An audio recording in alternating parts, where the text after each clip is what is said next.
Well, we were asked to wear masks sometime at this time last year, back in 2020, end of March, and we had the sudden lockdown, and I'm still wearing mask. It has been almost more than 1 year now, and we still have the COVID, we still have the pandemic, and it has affected directly or indirectly to each and everyone's life. Anyways, so let me not discuss about that, but how it has impacted each and everyone's life, especially the photographers, is what I'm going to talk about today. Well, photography is a side business for me, and much more than business, it's more of a hobby. And just to cover those camera expense and my travel expense, I do photography once in a while. And for those who are doing photography and videography full time, they had an extremely hard time. And even though it was a part-time job, I myself had to face a lot many things in the last 1 year. It wasn't easy. And so let me just take you through some of the tough situations that we had to face. Well, the first point being, during this lockdown, we had a critical time, and then there was this sudden lockdown that was announced by the government. We were stuck over here for a few weeks, and then it turned out to be months, a lot of restrictions. We couldn't travel anywhere. So the travel was the biggest challenge, and we had so many assignments lined up, and we couldn't travel. And at the last minute, we were so confused as to what is to be done, and we were waiting for the government's move. The local police had so many restrictions. Weddings were cancelled, and we had to even cancel out all our pre-bookings that had happened.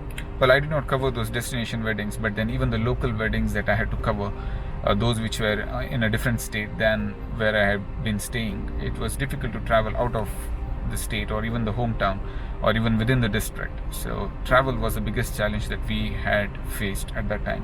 A lot many pre-wedding and post-wedding shoots were planned, and all of them had to be cancelled. There were so many pre-booking that had happened for the pre-wedding, and usually pre-wedding happens at least 3 to 4 months in advance, or 3 to 4 months before the actual wedding date. And in the worst of worst case, some cancellations do happen because of some reasons the wedding get cancelled. But that's a different story. But here, even the pre-wedding shoot was cancelled. Well, and that is the first income that we get in every project. The first is the pre-wedding, and then the first installment, and then the partial installment for the actual wedding. So this is how it used to work. But then once we do the pre-wedding, that's when they confirm, saying they're happy with the photos, and we will call you again for the wedding. So it is not a single contract. It depends on individual clients. But then, well, most of the booking happens after the pre-wedding, and once they are happy with the photos that we give them. But because so many pre-weddings and post-weddings were cancelled, we couldn't really show our work to them. All that we could do was to show them the previous work. But when there is no wedding happening over there, so we couldn't really do any of those pre-wedding or post-wedding.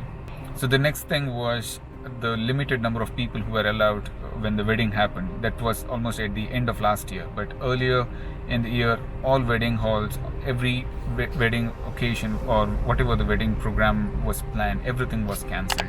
We had to even get the police permission to do the wedding. And well, there was so many conditions even for the wedding, and with the minimum number of people, and the wedding did not happen in a hotel or in a holy place or anywhere. It used to happen at home in a small place, and with hardly 25 to 50 people.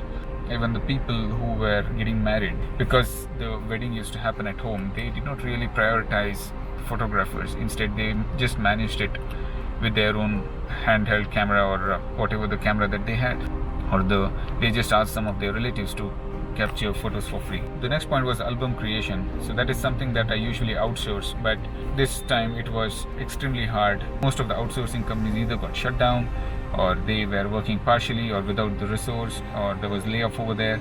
So basically there were so many things that we had to consider. It wasn't easy at all, even for the existing projects which we are working on, and we had to complete some of the things where the photo shoot was done, but we had to deliver the album, which was hard because even the postal service was closed. So the next point was, once we had created the album, we had to ship the product, the final album, or multiple copies of the album, or if it's a coffee table book or gala album or whatever it is. It's even the courier facilities or the post office, everything was closed. So it was extremely hard for us to even send the final product, or even to go hand deliver it within the city. It was hard because there was so much of travel restriction, postage wasn't allowed, so there was unnecessary delay. Luckily our clients could understand it, they were with us, and thanks to them. Many of them had lost their jobs and they had to pay us the remaining balance, or there were a few events which had taken place already, the final payment was pending, or they had to pay for the album, and we did not get the payments at the right time because they themselves were in some financial crunch. They had EMIs to pay.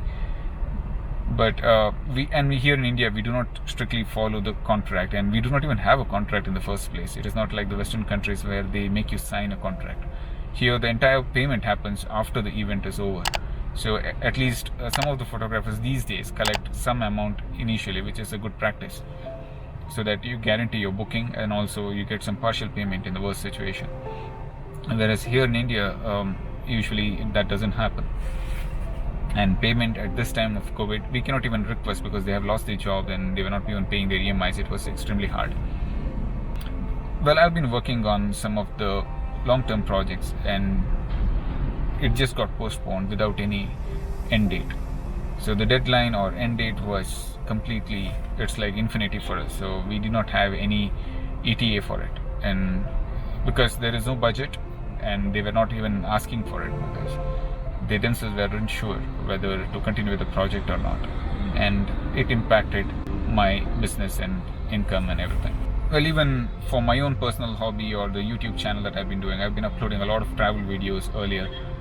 And I had a lot of plan to upload travel videos and I had a lot of travel plans which impacted even that. I have been uploading some of the old videos which were crappy videos, but still I tried to make videos out of it, but then I stopped doing that because it was just too crappy. And it impacted my upload schedule because I had plans to upload on a weekly basis or twice a week. But then it was more of within the studio kind of videos, not some travel videos, because we did not travel anywhere for almost 1 year now. And now the worst thing is it's still increasing on a daily basis even after the COVID situation is improving or there is vaccine around, and still the count is increasing all of a sudden. And as I said earlier, there is a sharp decline in the number of bookings that are happening right now, and people are just not ready to spend as much as how it used to be before. Even though we are getting few bookings now, or I'll at least get a call, but the kind of budget that they have set for any photography assignment, whether it's real estate or wedding or whatever it is, people are not ready to spend as much as how it used to be before.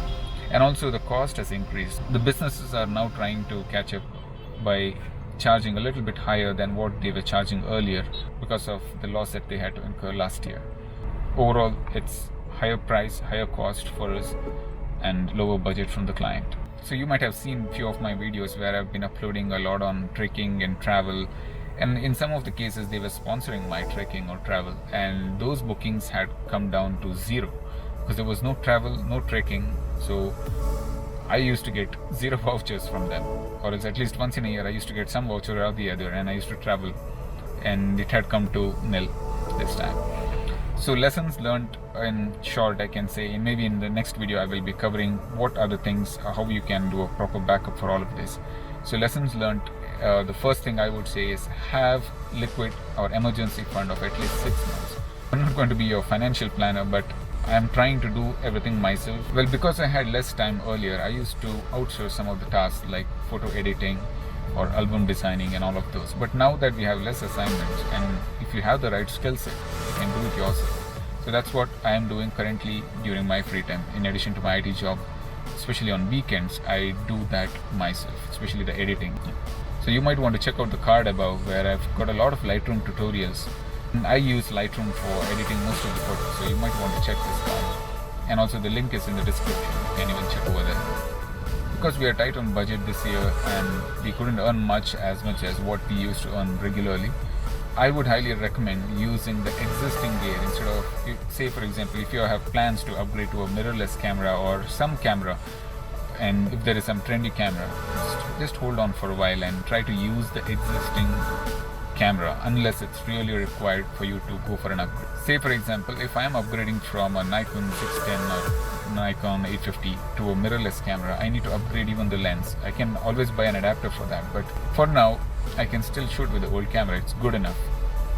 So I would highly suggest not to upgrade anything or not to spend money on gadgets for now and try to use the existing gadgets. So those are some of the challenges that we face. So these are the points that I've made a note of from my own experience and also the photographers who are full-time photographers and the challenges that they face during this COVID times. Well, I guess we are all in the same boat. We all have faced some issue or the other. Just leave a comment on what exactly was the concern that you have or the issues that you faced during the COVID, how it impacted your business. I would like to know and how you have overcome that. Well, when it comes to wedding photography and editing, especially the human eye, you might want to check the card here.